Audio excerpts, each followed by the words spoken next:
লোকটাকে দেখে জোরপূর্বক হেসে বলল, কে আপনি দাদু? তিথি তৎক্ষণাৎ লোকটার বেড়ে ওঠা ভুঁড়িতে আবেশিত হাত ছুঁয়ে একগাল হেসে বলল, meet my beloved husband Khondaker Mostaq Ahmed. তিথির কথায় ওরা সবাই মুখ টিপে হাসির সংবরণ করল। শায়র তো কুলিয়ে উঠতে না পেরে মিনমিনে বলেই ফেলল, এই দাদু আবার হাজব্যান্ড হয় কিভাবে? দেখে তো মনে হচ্ছে সারাদিন হাসি কাশিতেই দিন শেষ হয়ে যায় ওনার। তাহলে বউ সামলায় কখন? শায়র নীলিমার পাশে বসা ছিল বিধায় নীলিমা ওর উরুতে চিমটি কেটে সহসা থামিয়ে দিয়ে বলল, চুপ করুন, অন্যের অনুভূতিকে সম্মান দিতে শিখুন। নীলিমার শেষ কথাটা শায়রের হৃদয়ে গিয়ে লাগলো। আসলে মেয়েটাকে যতটা রাগী আর বেয়ারা মনে হয় ততটাও নয়, মনটা ভালো আছে।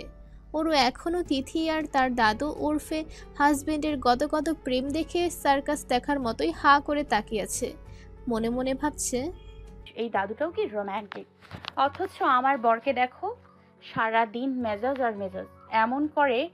এমন করে একটু লোকের সামনে গদগদ ভালোবাসা দেখালে কি হয়?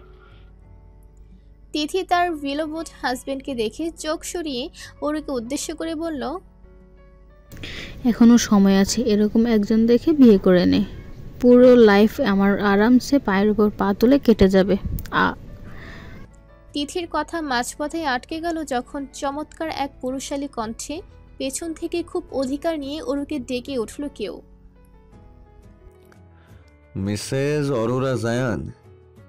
কৃতিক হঠাৎ করে পুরো নাম ধরে ডেকে উঠায় ওরু হক চকিয়ে ঘাড় ঘুরিয়ে বলল, এই তো আমি। চলতে ক্লাইম্যাক্স আরও খানিকটা আকর্ষণ ঢেলে দিতে সবার মাঝে এসে দাঁড়ালো কৃতিক। সুদর্শন কৃতিককে দেখে অকস্মাৎ চিকচিক করে উঠল তিথির দু চোখ। ও তবদা খেয়ে কিছুটা লাজুক হেসে শুধালো, আপনি কে ভাইয়া? কৃতিক বাহুর মাঝে ওরুকে নিয়ে বলল, হার বিলাভড হাজব্যান্ড জায়ান কৃতিক চৌধুরী। অরুর স্বামী কথাটা শোনার সঙ্গে সঙ্গে চুপসে এইটুকুনি হয়ে গেল তিথির মুখ। ও পুনরায় অবিশ্বাসের সুরে বলল, কৃতিক কুঞ্জের মালিক জায়ান কৃতিক চৌধুরী? তিথির সম্বোধনে কৃতিক আর অরুর দিকে তাকিয়ে সহসা হাসল, যার অর্থ হ্যাঁ। এই মুহূর্তে তিথির থমথমে মুখখানা দেখে মনে হচ্ছে কেউ কয়েকশো অপমানের চপেটাঘাতে লাল করে দিয়েছে ওর মুখ। নীলিমা হতবাক হয়ে অরুকে একটু দূরে নিয়ে গিয়ে বলল, জাওয়ান কৃতিক চৌধুরী না তোর সৎ ভাই? অরু হ্যাসূচক মাথা নাড়ালো। তাহলে হাজবেন্ড কি করে হলো? অরু নির্বিকার ভঙ্গিতে বলল, বিয়ে করেছে তাই হাজবেন্ড হয়েছে।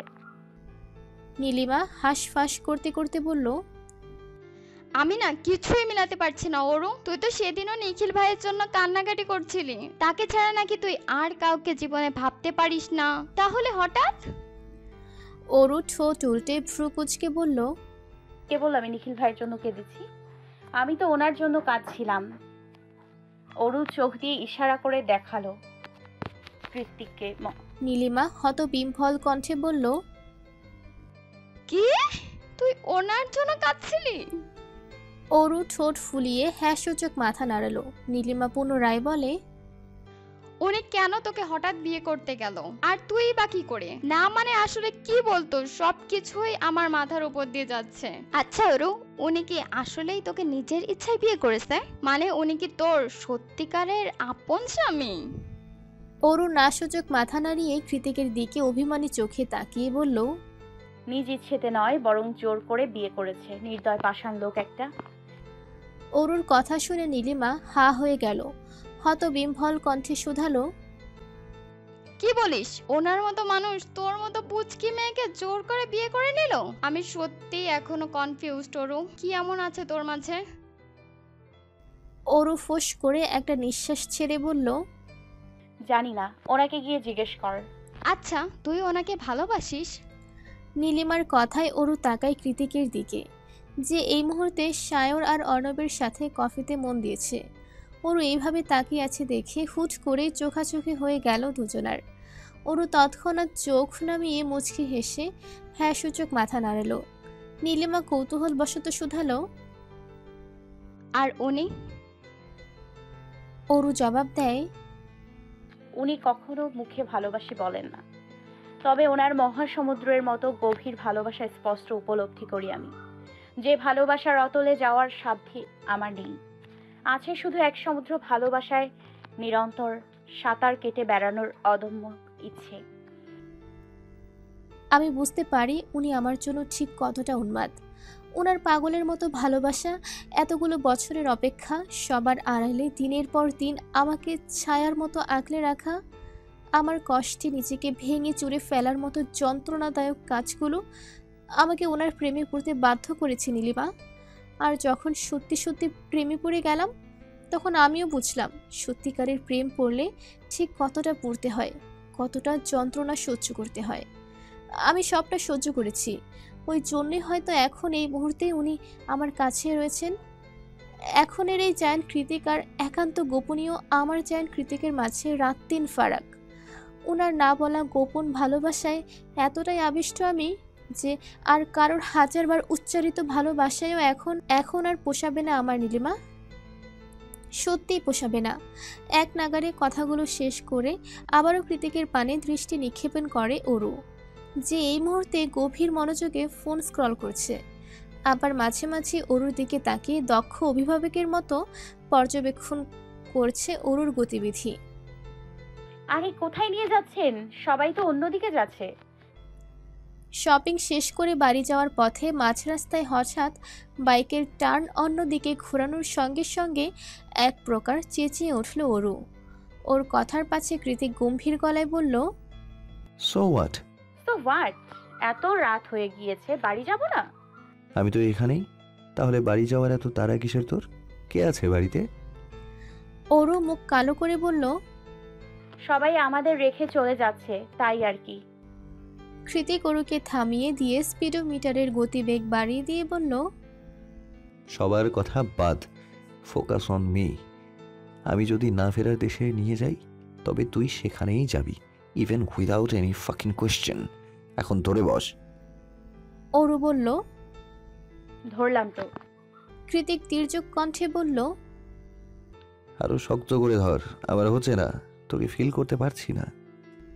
কৃতিকের কথায় অরু লজ্জায় ঠোঁট কামড়ে ধরে, পরক্ষণেই মাথাটা এলিয়ে দেয় কৃতিকের কাঁধের ওপর। কৃতিক রাইড করতে করতে মৃদু হেসে বলল, নাও পারফেক্ট বেবি। ওদিকে রাস্তা ছেড়ে বে রাস্তায় মনে নেওয়ার সঙ্গে সঙ্গে গাড়িতেই বসে চেঁচিয়ে উঠল সায়র। আরে ওদিকে কই যাচ্ছিস তোরা? রাস্তা তো এদিকে। কৃতিক জবাব দেয় না। সায়রের দিকে তাকিয়ে একটু ভাব নিয়ে হেলমেটের গ্লাসটা টান মেরে নামিয়ে দিয়ে ওদের থেকে দ্বিগুণ গতিতে বাইক নিয়ে হারিয়ে যায় রাস্তার অদূরে।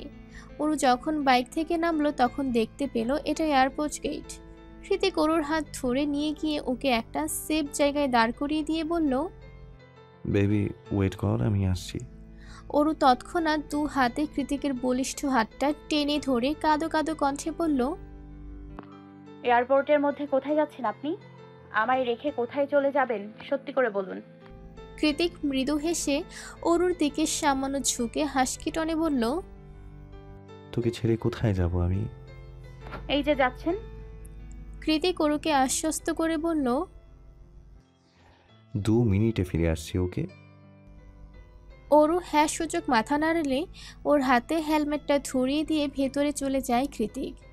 তারপর যখন ফিরে আসে তখন কৃতিককে দেখে উৎকণ্ঠায় বড় বড় হয়ে যায় অরুর দু চোখ। আপনা আপনি ফাঁকা হয়ে যায় ওর ওষ্ঠধর। চোখ দুটোতে বারবার পলক ছেড়েও নিজেকে বিশ্বাস করাতে পারছে না অরু। তাই কৃতিকের হাতের দিকে তাকিয়ে অস্ফুটেই অরু বলে ওঠে, ডোরা ডোরা। কৃতিক ডোরার বাস্কেটটা অরুর হাতে তুলে দিল। অরু সহসায় বাস্কেট খুলে ডোরাকে কোলে নিয়ে বলল, আপনি সত্যি ডোরাকে আমেরিকা থেকে বাংলাদেশে নিয়ে এসেছেন? কৃতিক পুনরায় হেলমেট পরতে পরতে বলে, ডোরা অ্যাডাপ্টেড ছিল না, তাই ফর্মালিটিস পালন করতে করতে দেরি হয়ে গেল, নয়তো আমার সাথেই নিয়ে আসতাম। অরু ডোরার গলায় আদরে আঙুল বোলাতে বোলাতে বলল, কার নামে অ্যাডপ্ট করলেন? কৃতিক অরুকে হেলমেট পরিয়ে দিয়ে বলল,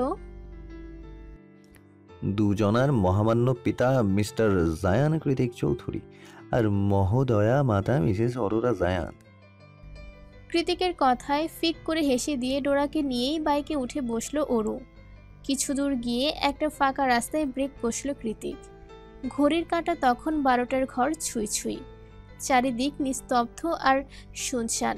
পুরোপুরি নীরবতার মাঝে কর্ণঘরে এসে বাড়ি খাচ্ছে ঝিঝি পোকার অক্লান্ত আওয়াজ। এমন একটা জায়গায় এত রাতে বাইক থামানোর দারুণ উদ্বিগ্ন হয়ে প্রশ্ন ছুড়ল অরু। বলল, কিছু হয়েছে? কৃতিক বাইক স্ট্যান্ড করিয়ে বলল, কিছু হয়নি, না আমি এক্ষুনি। অরু নেমে দাঁড়ালো। পুনরায় তৎপর হয়ে শুধালো, কি হয়েছে? রাগ করেছেন? কৃতিক জবাব না দিয়ে নিজেই বাইকে হেলান দিয়ে অরুকে টান মেরে নিজের কাছে নিয়ে এলো। কৃতিকের কর্মকাণ্ডে অরু বিস্ময় হতবাক ও আশ্চর্য বনে গিয়ে বলল, কি করছেন? কৃতিক এক টানে অরুর চুলের গার্ডারটা খুলে ওর চুলগুলো বাঁধনহারা করে দেয়। অতঃপর হিসিয়ে বলে, দেনা পাওনা শোধ করছি, যেটা এয়ারপোর্ট বসেই করতাম। তোর ডোরাকে এনে দিয়েছি, এবার আমি যা চাইবো সেটা তুই আমাকে দিবি। অরু কৃতিকের বাঁধনের মধ্যে থেকে কাইকুই করে বলে ওঠে, ছাড়ুন, এটা মাঝ রাস্তা। চুপচাপ আমার কাজ করতে দে, না তো সারা রাতেও ছাড়া পাবি না। অরু গলা খাদে নামিয়ে বলল, কি করবেন আপনি? কৃতিক অরুকে আরো কিছুটা নিজের দিকে টেনে নিয়ে এসে বলল, আগে আমাকে তুমি করে বল, তারপর করছি। অরু চোখ মুখ কুঁচকে বলল, পারবো না। তুমি? জাস্ট সে তুমি। কৃতিকের করা আদেশ।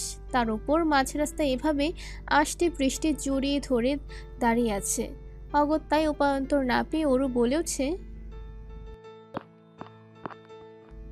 কৃতিক পুনরায় বলে, আবার বল। অরু কাপা স্বরে বলল। কৃতিক অরুর গলায় নাক খুঁজতে খুঁজতে বলল, বারবার বল হার্টবিট। তোর মুখে তুমি রাগ শুনলে পাগল হয়ে যাই আমি। যখন আমি খুব রেগে যাব তখন তুই এই ট্রিক্সটা প্রয়োগ করতে পারিস, আমি শান্ত হয়ে যাব, প্রমিস। কৃতিকের ভালোবাসায় কাতর অরু, পা দুটো ভেঙে আসছে। কোনো মতেই কৃতিকের উপর নিজের শরীরের ভার ছেড়ে দিয়ে দাঁড়িয়ে আছে ও।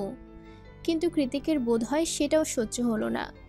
ও তৎক্ষণাৎ ঘুরে গিয়ে অরুকে তুলে বাইকের সিটে বসিয়ে দিয়ে তড়িৎ বেগে নিজের অথল ডুবিয়ে দিল অরুর নরম তুলতুলে ওষ্ঠধরের ফাঁকে। কৃতিকের হঠাৎ পদক্ষেপে কেঁপে উঠল অরু। চুপসানো শরীরটাকে একটু স্বস্তি দিতে শক্ত হাতে খামচে ধরল পুরুষালের চওড়া বুকে লেপটে থাকা টি শার্ট খানা। রাত বাড়ছে, সেই সাথে চুম্বনের গভীরতাও। তীব্র আলিঙ্গনের সাথে তাল মিলিয়ে ক্রমশ দলিত মথিত হচ্ছে অষ্টাদশীর ফিনফিনে কোমল ওষ্ঠাধর। আবেশিত নয়নে নয়ন এঁটে রাখা মাতাল করা এই নির্ভীক বেপরোয়া পুরুষই কেবল জানে এই গভীরতার শেষ কোথায়। নিশুতি রাতের গাড়ি ঘোড়ার চাপ কমে এসেছে কিছুটা। পুরান ঢাকার অলিগলিতে এখন কেবলই দোকানের শাটার টানার ছনছন আওয়াজ। ফুটপাতগুলো মানবশূন্য। পথচারী যারা আছেন তারাও দ্রুত পদচারণ বাড়ি ফেরার পায়তারা করছেন। কৃতিকের বন্ধু মহল কেনাকাটা শেষ করে বাড়িতে ফিরলেও অনু আর প্রত্যয়ের বাড়ি বড়দের জন্য উপহার সামগ্রী কিনতে কিনতে সন্ধ্যা গড়িয়ে মাঝরাতে গিয়ে ঠেকেছে। আজ বহুদিন বাদে আবারও ওরা হাতে হাত ধরে বাবল টিয়ের সিপ নিয়েছে। আমেরিকাতে বসে দুজন দুটো জারে টি পান করলেও এখন সময় ভিন্ন। অতএব প্রত্যয়ের ঘোর আপত্তি আলাদা করে বাবল টি নেওয়ার। ও যদি খায় তবে অনুরটা থেকেই খাবে। অনুয়া আর বাদশাধিনী কোনো রূপ বাকবি তণ্ডা ছাড়াই প্রত্যয়ের সাথে ভাগাভাগি করে নিয়েছে পছন্দের বাবলটি। এরপর দুজনে হাতে হাত ধরে হাতের ছিলে বসে একটা প্রাণোচ্ছল সুন্দর সন্ধ্যা পার করেই মাত্রই বাড়ির গলিতে প্রবেশ করলো ওরা। প্রত্যয় মনোযোগী ভঙ্গিতে ড্রাইভ করছে আর অনু কেনাকাটার লিস্টগুলো আরও একবার মিলিয়ে নিচ্ছে। আজমেরি শেখ অসুস্থ মানুষ, তার উপর কোম্পানির চেয়ারউইম্যান। এত কিছু সামলানোর পর কেনাকাটা কিংবা বাড়তি ঝামেলার চাপ মায়ের উপর পড়ুক সেটা মোটেই চায় না অনু। ওই জন্যই আজ নিজের বিয়ের শপিংয়ে নিজেরই আসতে হলো ওকে। এছাড়া কৃতিকের বন্ধুরাও সবাই যথেষ্ট দায়িত্ব পালন করছে। দায়িত্ব নিয়ে অনু আর প্রত্যয়ের বিয়ের জন্য সকল কেনাকাটা তারাই করছে। এমনকি বাড়ির পুরাতন কেয়ারটেকার মোখলেস চাচাকে পর্যন্ত নিয়ে এসেছে, যাতে টুকি টুকি কোনো কিছু বাদ না পড়ে। এসবের পেছনে অবশ্য অ্যালিসার অবদান সর্বাগ্যে। মেয়েটা আসলেই সর্বদিকে পটু। কি না জানে সে? ক্যারাটে, বক্সিং, মেকআপ, পকার প্লে, রান্নাবান্না, ঘর গোছানো, অর্ণবের প্রফেশনাল কাজে সাহায্য করা, এখন আবার কর্পোরেট সেক্টরে চাকরির জন্য অ্যাপ্লাই করছে। হয়তো কনফার্ম হয়েও যাবে খুব শীঘ্রই। এত গুণ সম্পন্ন মেয়ে অ্যালিসাকে বিশ্লেষণ করলো এক কথায় কি বলা যায়? অনেক একটু ভাবে, পরক্ষণেই মনে মনে আওড়ায়, মেবি মিস্টার পারফেক্টের ফিমেল ভার্সনই হলো এলিসা। এসে পড়েছি। প্রত্যয়ের কথায় ভাবনার সুতো ছিঁড়ল অনুর। ও চোখ উঁচিয়ে দেখল গাড়িটা কৃতিক কুঞ্জের সামনে দাঁড়িয়ে। প্রত্যয় অনুর দিকে তাকিয়ে বলল, পিছনের ব্যাগগুলো মুখলেস চাচা নিয়ে যাবে, তুমি একাই চলে যাও। প্রত্যয়ের কথায় হ্যাঁ সূচক মাথা নাড়িয়ে সহসা নেমে গিয়ে বাড়ির দিকে হাঁটা দিল অনু। ঠিক তখনই পিছু ডেকে প্রত্যয় বলে, এই যে বউ। নতুন সম্বোধন, সেই সাথে চমকপ্রদ শিহরণ।